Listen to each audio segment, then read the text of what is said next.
show up. And we need to bring him to the United States so people know about him, because pay-per-view hijacked the sport.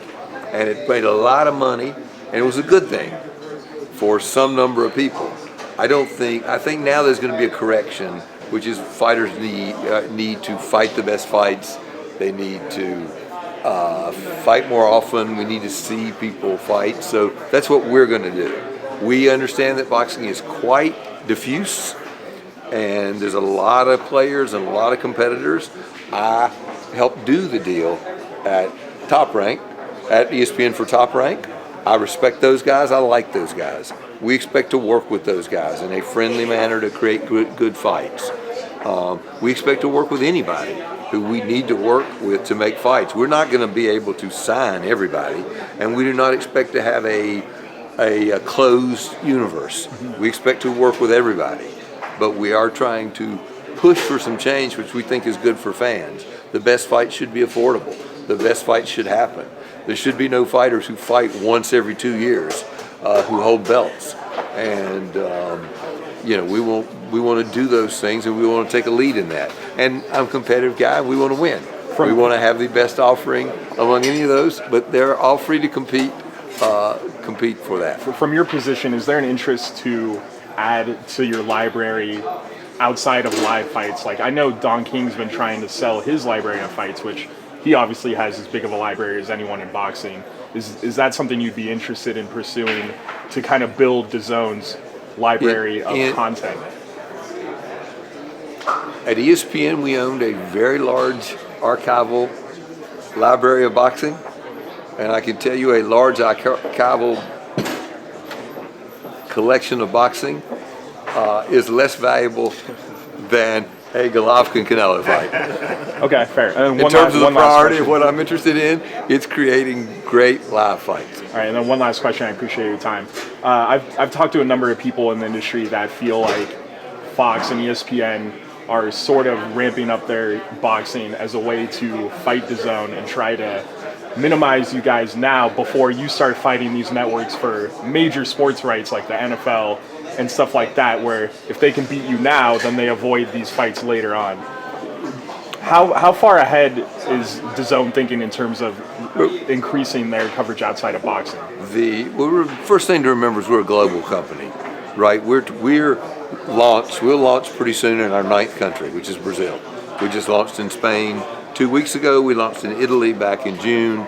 We have plans to launch in the 10th and 11th and 12th country in the not too distant future. So we have to think about country by country how we can succeed, right? We can succeed in Italy because we have 3 out of every 10 Serie A games a week. We can succeed in Japan because we have the Japanese football, that is real football, league, and we have the Japanese baseball league. We can succeed in the United States right now because we think we can win in boxing, and that's what we're doing here. We also did add a baseball show, which I think is going to have a lot of appeal to millennials, and which we're making a significant investment in. You'll see us. We're in other fight sports already with Bellator. You can expect us. We'll be competitive, but there's just not much to buy right now. Most things are. So what we're trying to do is build our business globally. We're not dependent upon building our business in the U.S. to be able to compete for U.S. rights, but to build our business around the globe to compete for U.S. rights. So yeah, I expect that the other, I think, and I'm happy to compete. There's a lot of competition in the United States, and we expect to compete. It's an arms race, and you guys have the biggest nukes. Well, no, ESPN has the biggest nukes. I mean, ESPN is the largest sports company in the world, and what we're trying to do is be a challenger. So is that your differentiation, being global? Being global, is that your differentiation? Well, that is if you had to say, here's DAZN and here's ESPN, what's the biggest difference? The difference is we're global and they're domestic. By the way, their domestic business is dramatically bigger than anybody else's global sports business. They're the largest sports business in the world. Right. So nobody has more arms than them. Do you plan on using your relationships over there to kind of generate these better fights that you spoke about, and then unify the titles in boxing? Look, it would be a good thing for fans if there were unified titles in boxing. That's good for everybody. You heard Gennady talk about the fact that, with the belts, there's a lot of politics, it should be about who the best fighters are. Sure. And that's what we care about. Look, when I was at ESPN, I worked with every network, right? We had to figure out ways we worked with Fox to do a Pac-12 deal. Okay. We worked with CBS to do an SEC deal that worked for both parties. I'm used to working So you with know the art of the anybody. deal. I don't know if I want to use that term. So that term has been used by somebody else. Right. But you know how to make a deal. That's what it sounds like. You know how to make a deal.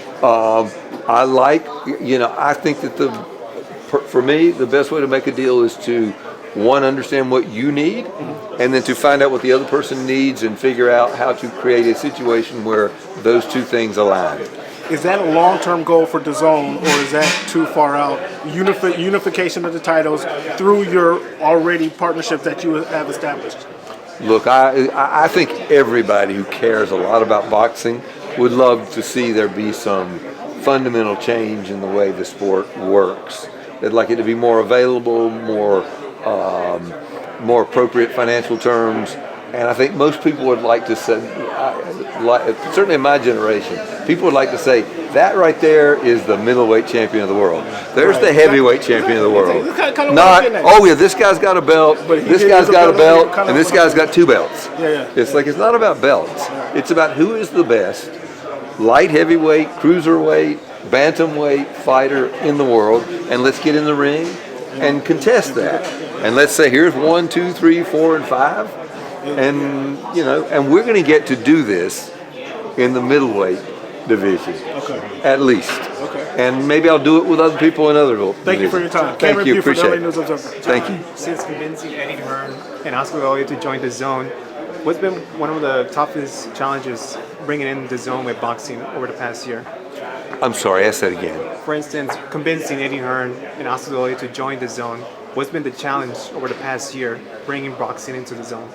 Look, there's been the challenge has just been we're a new company, and we've got to convince people that we're viable, right? When we go to talk to people, the first thing we hear is, "Oh, well, so and so said that you guys won't be around in a year." Question got asked here, so that's been the hardest thing. Is just overcoming, building enough momentum. We've done that now.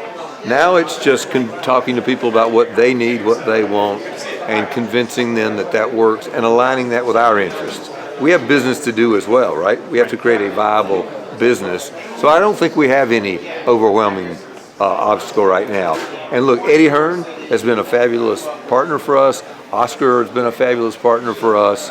We're building we want to build a great team internally, have them all work well together, and put the best fights on. That's what we're doing. If you had 5 boxers that you want to bring into the zone right now, who would it be right now? You can probably figure those out, and I'm not going to comment because I don't want to offend anybody who's number 6. So you don't want to elaborate anything regarding Deontay Wilder at all? I do not. No, just speculation about trying to unify the division, but no, other than it's a great fight, but no, I don't have any other comment. Okay, and what's your prediction for this Saturday between Spence and Garcia? Between Spence and Garcia? Are either one of those Dazn fighters? The answer is no. So I don't care. There you go.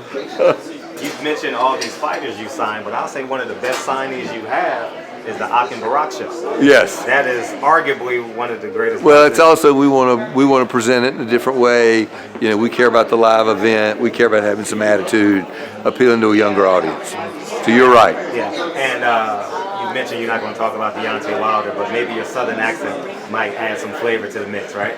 I know how to speak the language. You know how to speak the language. Eddie Hearn said yesterday, or I heard it last night, I don't know when he said it, but he said that he's going to offer Tank Davis a massive deal. And obviously, you're in charge of how these deals are spent, the money is spent. Is that a fact?